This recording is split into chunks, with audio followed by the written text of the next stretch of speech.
rocket ship zooming through the sky. Little Einsteins, climb aboard, get ready to explore. There's so much to find.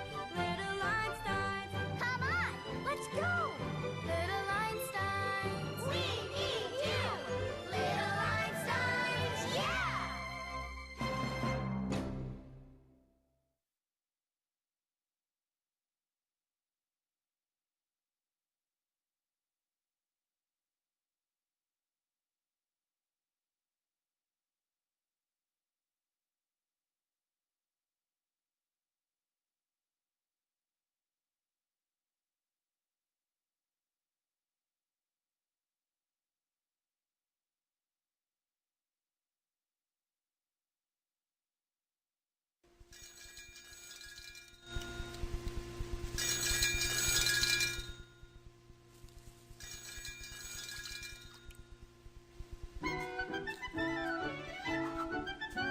The phone. The phone is ringing. The phone will be right there. The phone. The phone is ringing. There's an animal in trouble. There's an animal in trouble. There's an animal in trouble somewhere.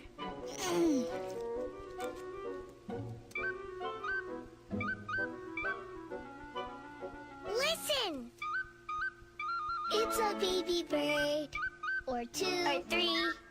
They sound upset. What could the problem be?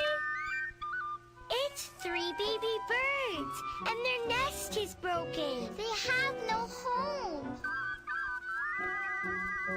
Three baby birds without a nest. This is serious. We have to help them.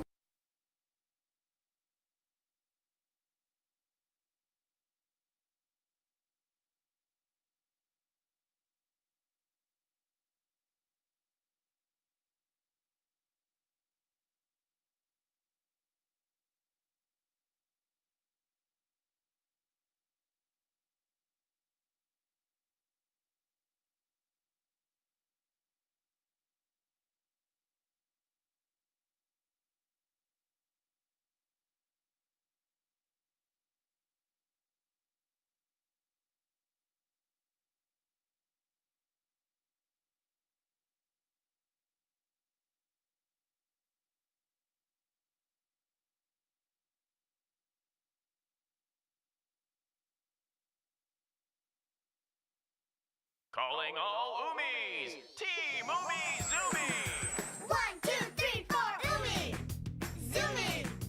Umi!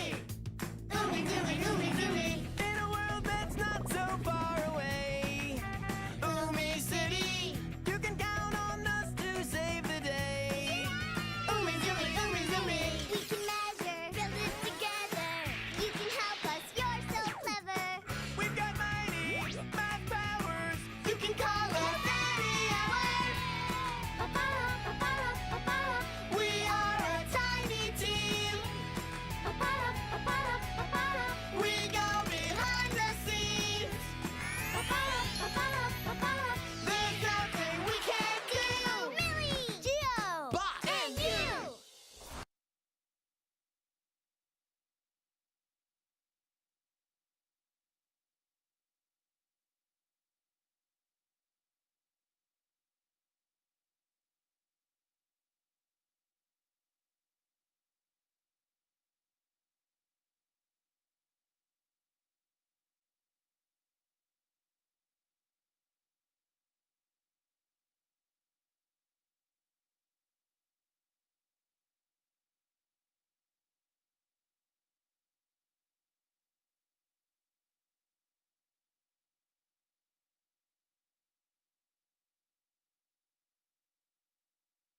Umizoomi. Ready, set, solve it. Tap the green play button to get started.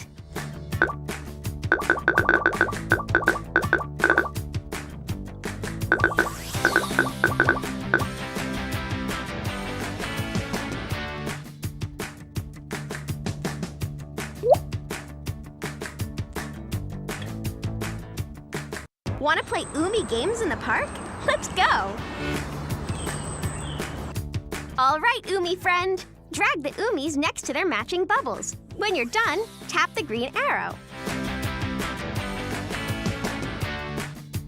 Awesome! You did it! Dormouse wants to play hide and seek.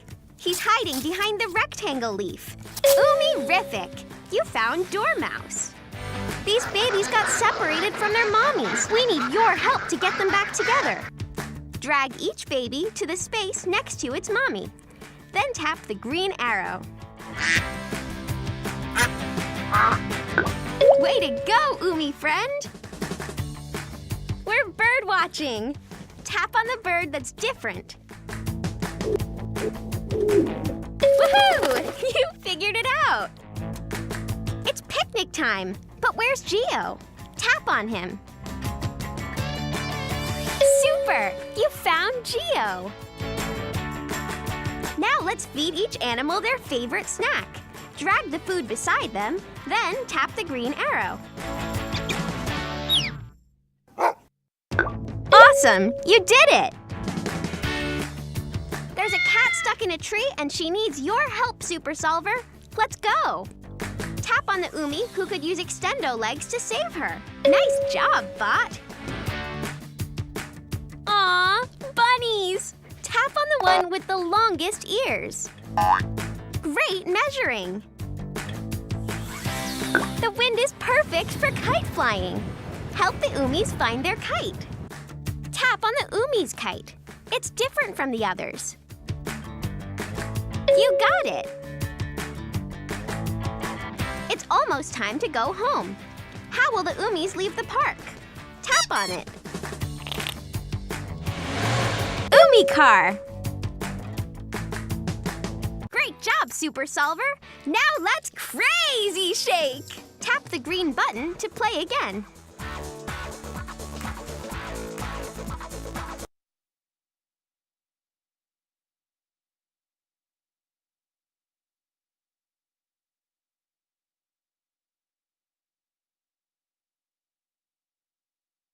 Two, four, six, eight. Let's do the crazy thing. Let's celebrate a job well.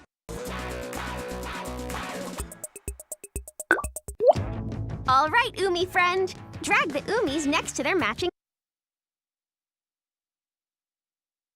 What you're looking for isn't here anymore. Let's go. What you're looking for isn't here anymore. What you're looking for isn't here anymore. Let's go somewhere else. What you're looking for isn't here anymore. Let's go somewhere. What you're looking for isn't here anymore. What you're looking for isn't here anymore. What you're looking for isn't here anymore. What you're looking for isn't here anymore. What you're looking for isn't here anymore. Let's.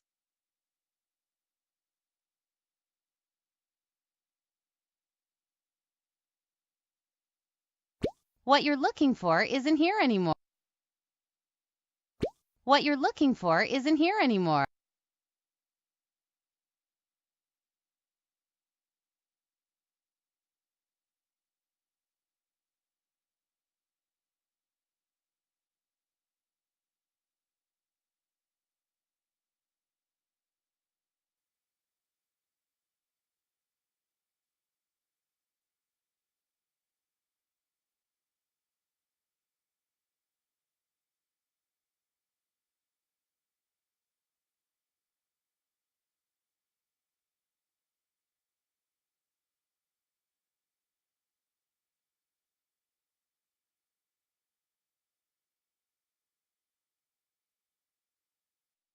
issue, man. See? That's why you should stop focusing on running and focusing on being rich. Because if you're rich, you can do anything. World record's free if you're rich.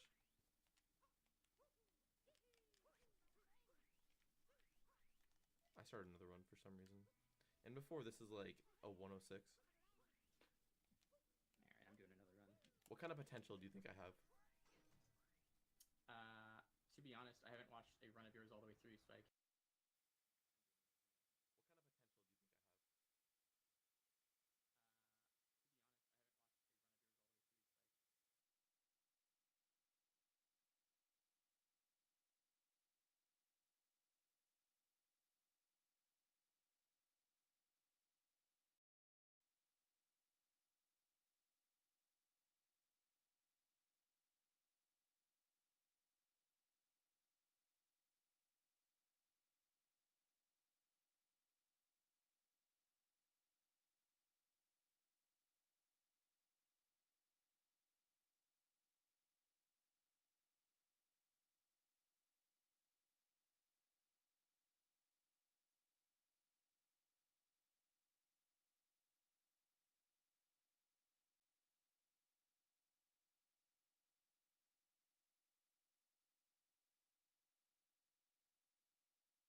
First donation.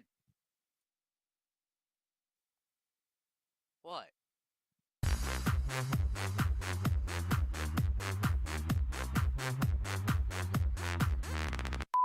Next up. Who's that Pokemon?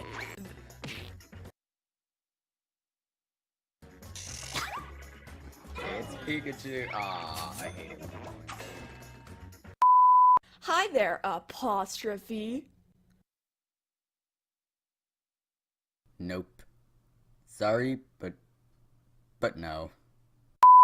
Can you do this? Oh, I'm gonna fall.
Hey, wait a second. Ari's birthday?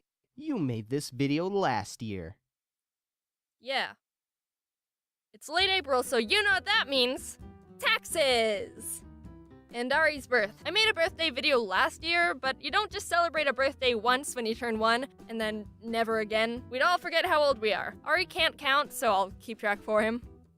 You're at 2. The first few weeks of Ari's arrival are what I like to call learning and panicking weeks. You're filled with nothing but love and anxiety, the two most different yet similar emotions in the world. Like when you get a new phone and for the first little bit you're afraid to even set it down on the counter because it might get scratched, but then in a month you don't care anymore and you just toss it across rooms. It's like that, but with a living being. Once during the learning and panicking weeks, I was giving Ari some peanut butter on a spoon, and somehow some peanut butter got stuck in his little nose hole. And I was so paranoid about everything, like, what if it's stuck? What if it gets infected? What if it goes into his head and clogs a bird vein, and all he can see is peanut butter? I freaked myself out and ended up Googling how to get peanut butter out of your bird's nose. There wasn't any information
on the topic, surprisingly. And as I was looking up what the scientific term for bird nostril was, He snoozed it out. I've been researching and wanting an Ari since I was 12, but I'm still learning new things about them all the time. All you out there who have a bird probably definitely know what I'm gonna get into here, but I'm gonna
I'm sort of stealing this idea from Jaden Animations. Wait, no, that's not right. I'm not stealing it. I'm plagiarizing it. Two can play at that game, James. Things I do that adults probably don't do. Plagiarized Jaden edition. Also, by the way, I'm very proud of you, James. Congrats on trending. Again. I mean, if I were to choose one of your videos to end up being on the top of the YouTube trending list, I'd probably want to choose the one where you tell people to watch my videos at the very start anyway. Now go watch James's videos. I think I'm supposed to fall in the category of adult now, and apparently, according to Psychology Today, some of the requirements to being an adult are, don't be a jerk. Okay, check. I think I have that one down. If there's a situation where I can either be a jerk or not be a jerk, I'll probably choose not being a jerk. That one's not too hard. Check your ego. Check, it wasn't high to begin with. Call people back. People don't call me. So I think check. As much as I might have some of the traits to be an adult in society's eyes, there's still a lot of things I do that adults probably don't do. So I'm gonna steal James's idea and talk about him.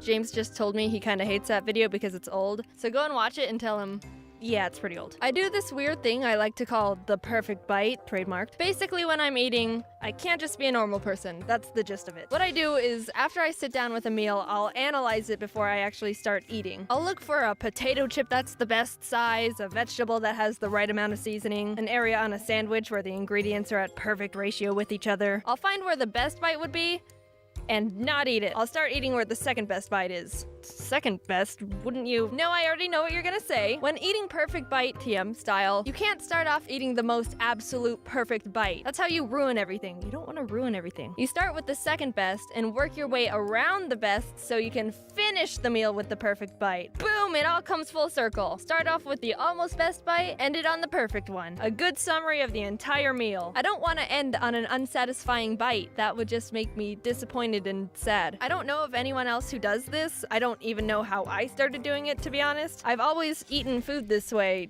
and been a freak. I'll end up having a plate with little individual bites of burrito, stray pieces of fruit, a single french fry. And when eating with other people, it looks really weird because there's just tiny sporadic bites organized on my plate. Sometimes they ask about it and I have to go through the whole process of how to eat perfect bite TM style with them and explain all the rules and yada yada yada, the whole story. And they judge me. But you know what? Don't knock it till you try it, okay? The perfect bite TM is a powerfully underrated technique. You don't even know. I wonder if I can copyright it too. Since I'm on my own, I have the freedom to decorate my living space with pretty much whatever I want. I like interior decorating. It's fun to decide what can go where and choosing color schemes and all that house stuff. But even though I enjoy good decor, I also don't take it very seriously. I buy things that are goofy and kinda stupid because when I walk into the room and see them, they make me laugh because of how ridiculous they are. I got a gift card for a home supply store I'd never been to before, and after a while of not using it, I decided, it's probably about time I use this. I walked into the place with $25 and no expectations, and came out with two things. A kitchen ornament with nothing but a funny-looking rooster on it, and in bold letters the word eat. I don't know why I liked it so much, maybe just the fact that it says eat with a possibly aggravated rooster on it. I don't know what that expression is, I'm just making an educated guess. It's pretty absurd. And I like it. Putting it in the kitchen makes it seem like it's a rule. And I mean, you gotta obey the rooster here. When you're in the kitchen, you should probably eat. If kitchens were to have one rule, that'd probably be it. And the second thing I bought was a big case of plastic mini dinosaurs. I saw them and was like, yep, these belong in my house. Here's pictures of them. One time, my friend came over, walked into my office, and went, "What's this? A dinosaur?" And then he smacked the mini dinosaur off the desk and slammed down a bigger one he bought in place of it. That was a fun time. I also bought this stuffed toucan, and he makes me very happy. I was in Target looking for a lamp and saw him down the aisle, and I physically stopped. My instinctual reaction was just, oh my god, I didn't realize how much I needed this toucan right now. Get in my life. So whenever I walk into my room and see him, I get happy. I don't think adults are supposed to buy plastic dinosaurs, slightly aggravated roosters, or dopey looking toucans as interior decorations, though. I start getting really stressed and anxious when a conversation with someone ends and no one has anything else to say, because there's a possibility where there'll be a few seconds of silence and staring at each other so the conversation has ended. Yep, we're done here. Until someone eventually goes, well, I'll see you later then. I hate that. I hate that so much. I don't care that hate's a strong word. I have a strong hate for it. I think it's just one of the worst ways to end an interaction with someone. You could have had the most transcendent conversation in the history of ever. Hey, I'm so glad we found a solution to world hunger and discovered the chemical formula for the cure to cancer. But if it ends with that 3 seconds of awkward staring, it's ruined everything. Yeah, it was a lot of fun. Worked pretty hard on it. In attempt to avoid that situation, my solution is to try and catch the conversation's end at the perfect time so it's a flawless conclusion with no bumbling around. Like, if it was a human conversation simulator game, I'd totally get an A++ super with stars and hearts, and the person's little avatar would go, squee! That's what I would do if I was normal, but since I'm exceedingly bad at anything related to social competence, what typically happens is I start leaving in the middle of them still talking. I mean, I don't mean to do it. I realize the conversation is ending, and I try to over-prepare by beginning to step away so they can finish their statement, and it's an easy transition to the conclusion. But I'm really bad at gauging when the right time to start retracting from the conversation is, and I misjudge how much left they have to say. So it ends up going something like, "It was the biggest, fattest squirrel I've ever seen. It was crazy." That's insane. Well, and then my little sister came into the room and saw it and started freaking out, and she thought it was a mutated monster squirrel, and, yeah. Oh, that's funny. Yeah, I wish I could have seen it. Yeah, it was crazy. Yeah, so I'll talk to you later. Yeah, okay, bye. Why does it seem like someone's either really good or really bad at social interaction? It's either, oh my god, this is me, / relatable, / I don't know. Or it's simple, just don't be stupid. I'm excited to be at the adult stage in life where all of a sudden socializing is easy. When does that part happen when becoming an adult? Whenever that wants to happen, that'd be great. In the meantime, I'll just have to endure not knowing how to end conversations. One time I was trying to end a phone call with someone and I didn't know how to bring up, "Hey, I have to go now," because they kept talking, and I ended up being on the phone with them for an entire extra hour. That was not fun.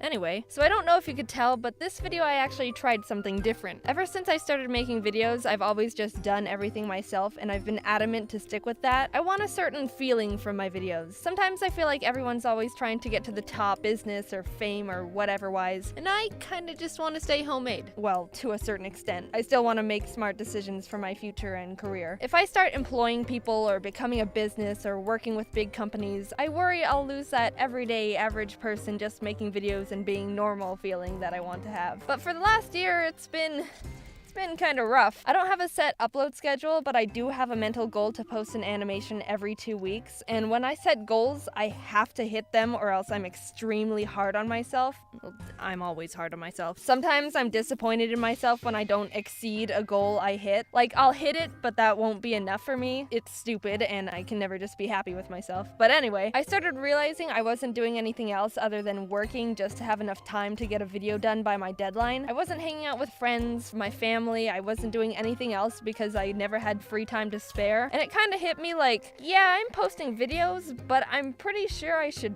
also be living a life. I'm in my prime enjoying life years. I don't want to accidentally spend them all just working and not enjoying anything. So I stepped out of my comfort zone and asked a couple other animators if they'd help me with scenes in the video so I can chill out a bit. They're super nice too. I like them a lot. I don't want the fact that other people are helping me animate parts of my videos to change your view on anything. I'm still wanting to stay as homemade and simple as I can, but I also felt like doing everything myself in limited time hurt the quality of videos too. I'd have to cut corners in order to save time, which sucked, and I feel like now things can start increasing in quality since I have more time to spend and don't have to rush everything. Either way, I hope this was okay for you. Sorry if you don't like it, but I hope you can see where I'm coming from here. Thanks for listening. This was a long end card. The animator friends that helped are in the description if you want to send them some nice words. And wear your sunscreen because summer isn't quite over yet and skin protection is important.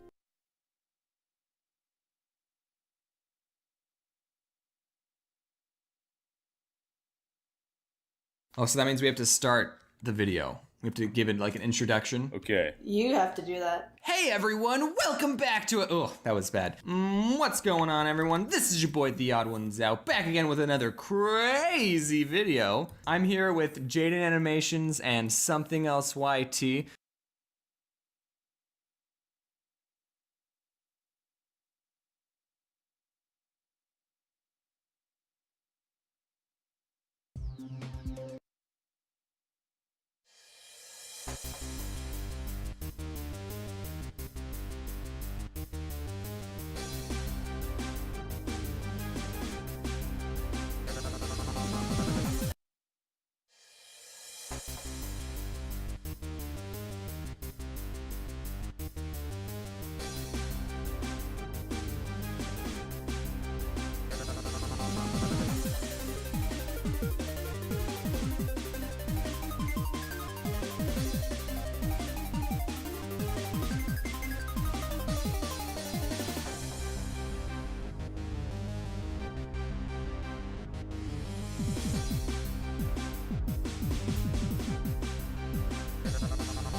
My first job was at a hardware store. Just needed a job for the summer, you know? Get a little extra cash, buy a laptop for school. And when the application asked, when are you available? I was like, always. It's summer, dummy. Which was a mistake, cause it got me the job. On the first day, we did the whole orientation thing. They taught us the history of the company and how to use the registers. This was my first job, so I had no idea what to expect, and I really wanted to do well. So I was paying close attention and taking notes. I don't want to brag, but I'm pretty smart. I graduated high school a whole year early, so I know how to pay attention. Fun fact, the first store in the chain I worked at put empty boxes on the top shelves to make it look like they had more of everything in stock. I know this because I paid attention. Early on, I was scheduled for the opening shift, so I had to be at the store at like 5:30 in the morning. There was a strict protocol for opening the store. Everyone I never really wanted to get my driver's license. Most kids were super excited to start driving so they could go to the mall without their parents or whatever, but I was what my mom calls weird. I never even asked to start driver's ed. My mom just enrolled me one day. Thanks, Mom. Driver's ed was really early in the morning, before school even started, 0 hour. And I couldn't even be a little late or I'd fail, which I guess makes sense because you don't want people on the road who missed stop sign day. But I didn't ask to be there, and waking up at 6 is definitely my least favorite thing. Besides, I didn't even care about driving. What, you couldn't wait a year, Mom? One time, a cop came in and gave us a talk about how cars are 2-ton death machines. He ended the speech by asking what the most dangerous thing on his belt was. And I answered, your gun. But the cop looked at us knowingly, held up his keys and said, these are the most dangerous thing on my belt. Which, no. I'm pretty sure keys are not more dangerous than a gun. Not unless you're bad at aiming or very creative. Class basically consisted of just learning traffic laws, which seemed okay until my first driving practice when I got in the car and realized they never actually told me how to, drive. I knew one pedal makes the car go, and nothing else. I was horribly unprepared. And to make it worse, I'd been paired up with the coolest kids in the class, so they got to sit in the back seat and judge me. It seems pretty irresponsible to put someone behind the wheel of a 2-ton death machine without actually telling them how to use it. That's like if you showed up to math class on the first day of school, and if you can't find the area under a curve, you die. After I circled the parking lot once, the instructor told me to get on the road, which seemed a little soon. I don't even remember how I stopped, dude, but I left the parking lot and came to my first intersection. The light was red, and I stopped. So far, so good. When the light turned green, I started moving again. A little slowly, but whatever. I was driving. A little ways down the road, I hit my second intersection, but stopped flawlessly. This was only my first time, and I was nailing it. The instructor leaned over, and I'll never forget what he said. He said, usually, you go at green lights. Now, you're not gonna believe this, but he was right. At the time, I thought my driving instructor was so cool. When we'd meet for driving practice, he'd be like, do you guys wanna drive to Burger King? And all of us would get real excited, like, you can do that? And when we were driving, he'd be like, hey, let's stop at that gas station. We don't need gas, I just want a Red Bull. I actually can't remember a time I saw him without an energy drink. He was always very awake. A little while after I passed the class, it was finally time for me to take the test for my driver's license, which I still didn't care about, but someone made me schedule it. And okay, I think every state is different, but the way Idaho does road tests is real shady. The DMV gives you a list of phone numbers to pick from, and you just call some dude who tells you where to meet him. On the day of the appointment, my mom and I sat in a Winco parking lot until someone knocked on the window like some kind of driver's license drug dealer. He climbed in the car and didn't say anything for a bit, so I wasn't totally convinced he was the right guy, but he pulled out a clipboard, and that's how I knew he wasn't a threat. The test started and we drove around for a bit, changed lanes, went over a bridge, and I didn't stop at even one green light. When it was over, we went back to the parking lot, and I sat there quietly just waiting to hear if I passed. I mean, I didn't care, I just didn't want to have to do it all over again, that's all. After a couple minutes of silence, he goes, better than the average bear. Whew. Wait, bears can't drive. When my sister got her license, she spent months saving up and looking through classified ads trying to find a car, but that seemed like a lot of work, so I just didn't. My neighbor had a car that he was selling, and he gave me a really good deal. I didn't have to work at all. Ha! Take that, Whitney. I actually have a lot of stories about my first car, so I think it deserves its own video. Yep, I'm doing it. Part 2, everybody.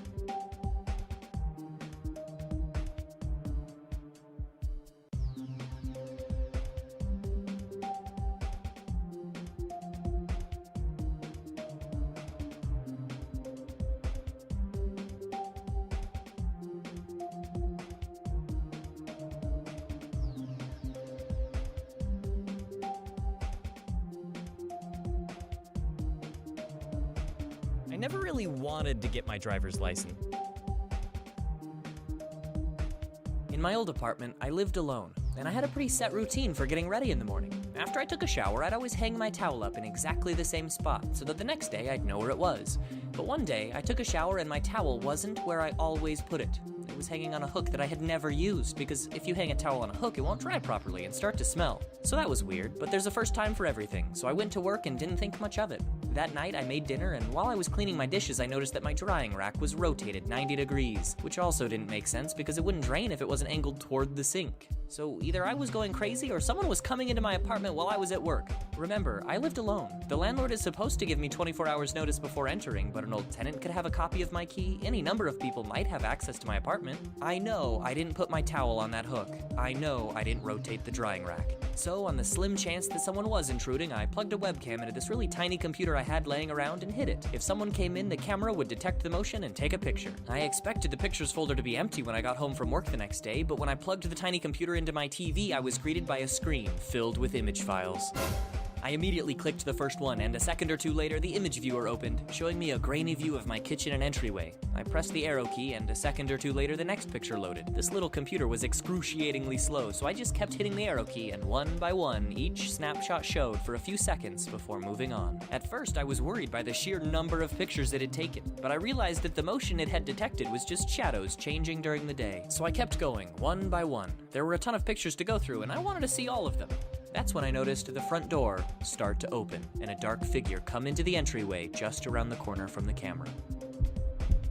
I felt the blood drain from my face. Someone was coming into my apartment. I started slamming the arrow key as fast as I could, but the tiny computer couldn't keep up. One by one, each frame showed someone hovering by the door, too dark to make out. They stood there for what seemed like an eternity. I was honestly terrified. Little by little, the person starts to round the corner, but the hallway was too dark for the crappy webcam to see any detail, and the cheap computer was making the whole thing super slow-mo. I was slamming the arrow key as fast as I could, practically shouting at the TV, "Who are you?" Someone was coming into my apartment, and I was terrified. Finally, they make it to the light, and I get a good look at their face. It was just me, coming home from work.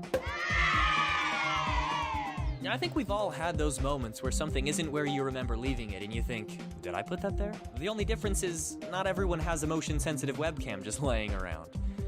So you're probably wondering what actually happened. And the truth is, I'm just a big dumb idiot, okay?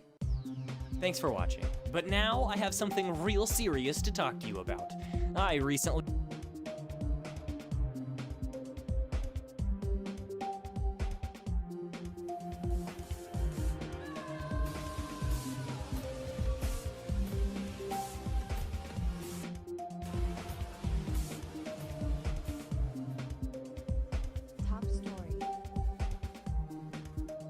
Last week, literally within 24 hours of the last episode going up, Stormfly finally ended about a year-long wait for his mega collab rebirth of Silent Clubstep, the lost hacked 1.8 impossible level that has eluded the community for such a long time. The road to verification began last year with the GD Theories episode theorising about Silent Clubstep's eventual verification. After shortlisting Stormfly, he started experimenting with possible layouts for a potential rebirth, and after fruitful practice, this soon developed into a mega collab hosted by Kugelblitz, the verifier of the Ultimate Death Corridor version, which has now been named Silentium Gradas. In a 16,000 attempt journey, Stormfly drove himself insane attempting to verify this absolute beast, and was torn between releasing the level in a relevant time and retaining as much of the original difficulty as possible. This sparked a nerf debate which really took a toll on him, and he almost gave up with it a few months ago. However, after appealing to the community, some nerfs took place with the go-ahead from his fans, and Storm was able to get much better progress on it much faster, and finally last week it was verified. This level is among Stormfly's biggest achievements, next to the 4 re-verified top 50 Hell series levels, and now this is one of Stormfly's more elusive restoration projects to bring an old part of GD's history into the contemporary community. While the road to verification has had more of a negative overtone in recent weeks, we should just be extremely glad Stormfly has managed to persist and bring this fantastic prospect into the present day. Silentium Gradas is a great looking level that retains pretty much all of Silent Club.